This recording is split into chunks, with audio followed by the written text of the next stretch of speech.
David Kramer once stood before a classroom full of students at the Jewish Orthodox Yeshiva College in St Kilda, a suburb of Melbourne in Victoria. Now appearing before a courtroom at the Melbourne Magistrates Court, the 52-year-old rabbi pleaded guilty to 6 charges of indecent assault for the sexual abuse of students.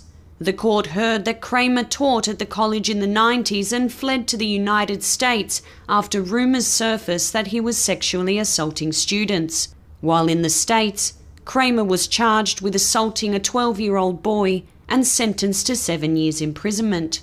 He was extradited last year to face Australian charges.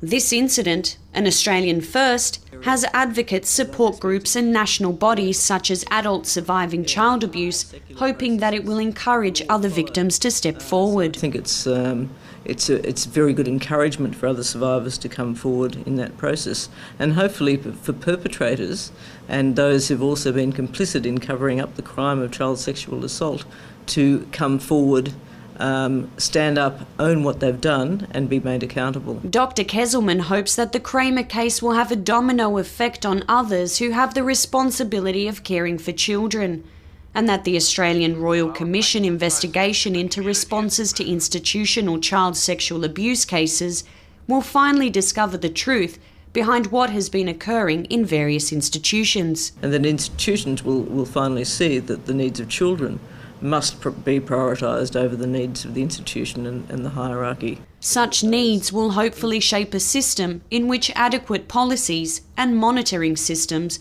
will assure the safety of children. We really need cultural change in a lot of these institutions, and not only recommendations but a surety that the recommendations are actually put into place. These recommendations will hopefully be formed by the Australian Royal Commission.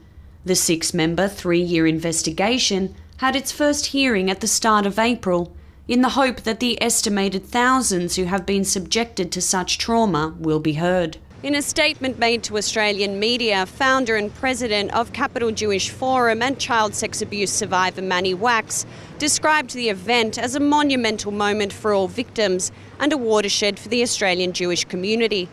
Whether this will encourage other victims to come forward, however, is yet to be determined. Millie Stalinovic, Press TV, Sydney.